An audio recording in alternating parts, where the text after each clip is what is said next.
Fabric for the Tapestry of Liberty.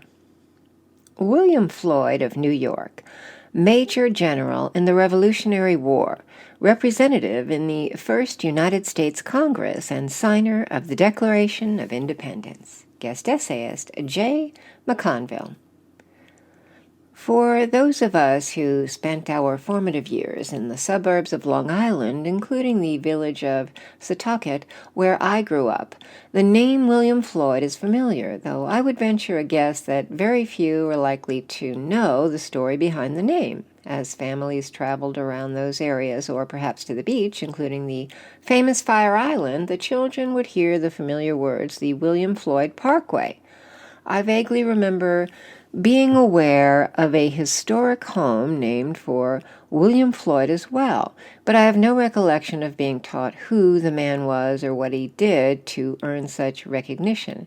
I may have been taught something in passing, but there is no doubt that as a young boy I was unlikely to pay much attention to such things. Our collective ignorance of Mr. Floyd's life, however, does not detract from the distinction of it.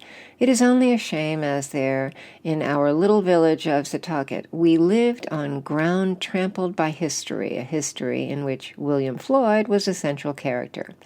It is also a shame that during those formative years, more effort was not made to teach us of the momentous events that took place where we lived and played. Perhaps with some more effort and respect for the past, we all would have grown up more grateful and more respectful of our nation and its founders.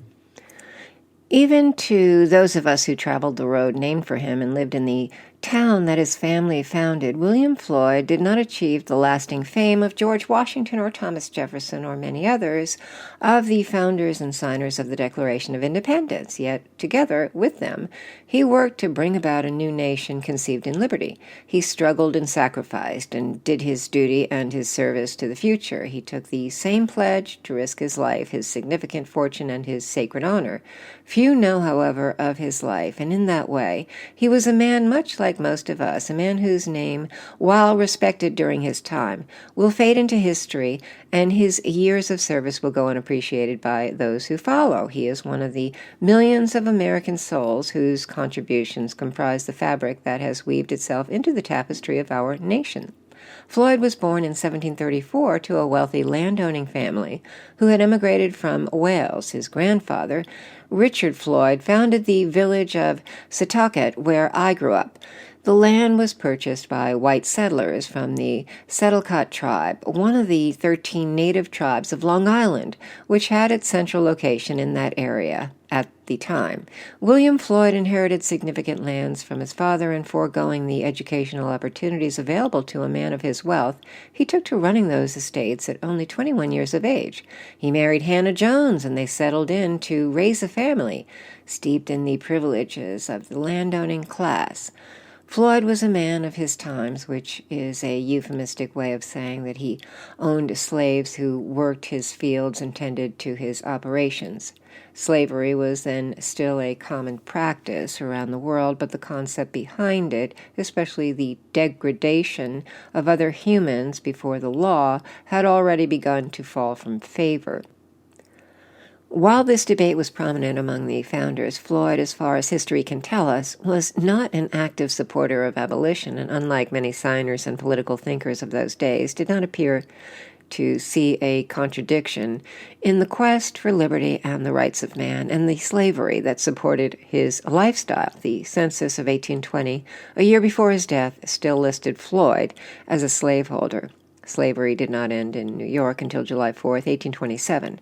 Despite this glaring failing, Floyd was what we would call a reliable volunteer today. He was the person that the town turned to when they needed someone to run the committee, chair the meeting, represent the people at an event somewhere far away. Certainly his wealth and status as a landowner must have first thrust him into positions of leadership, but it must have been his steadfast service and trustworthiness that kept him in positions of responsibility year after year as the idea of a free and independent nation germinated across the colonies.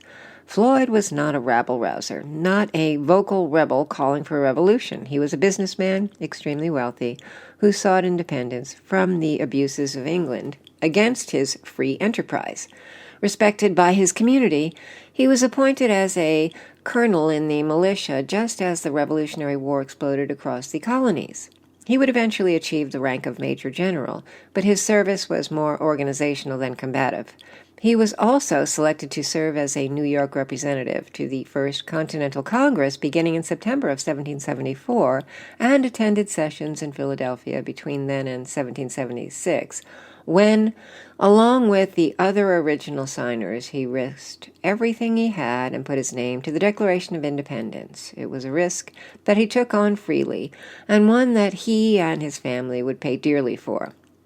Many today are aware of the battles that took place on Long Island due to the popular television show Turn, a dramatic depiction of the events surrounding the capture, occupation, and eventually abandonment of Long Island by British forces. Many of these dramatized events took place in the village of Setauket, and history records the Battle of Setauket as a major event in the war. As a boy, I do remember being shown the bullet marks that are still visible in the old church and on the rock memorial that sits in the middle of the town. Floyd was in Philadelphia as a delegate during this time, and when he returned to Long Island after the British left in 1777, he found his estate ransacked, his property stolen, and his lands plundered. His family had evacuated during the occupation, and the strain of the ordeal brought despair and sickness to his wife, who died in 1781.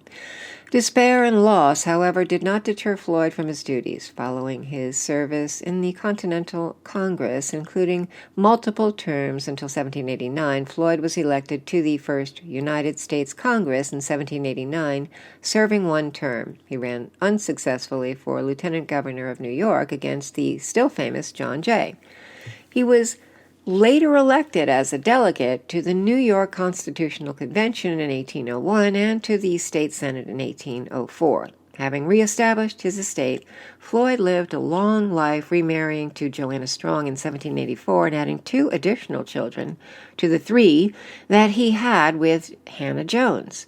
He died in August 1821 at the age of 86. The William Floyd estate still stands on Long Island, although Floyd moved to Westernville, New York in 1803 and is owned by the National Park Service as part of Fire Island National Seashore. It was a life well lived in times of struggle and change. Records from the time do not make much mention of Floyd.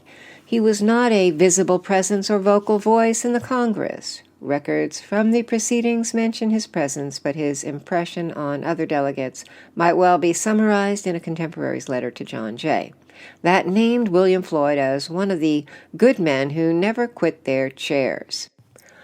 Grossman, 2014, page 397. We should all be grateful to those who, like Floyd, never quit their chairs and ensured the founding of our nation through their service and sacrifice. Jay McConville is a military veteran, management professional, and active civic volunteer currently pursuing a Ph.D. in Public Policy and Administration at the L. Douglas Wilder School of Government and Public Affairs, Virginia Commonwealth University. Prior to beginning his doctoral studies, he held multiple key technology and management positions within the aerospace and defense industry, including twice as president and CEO.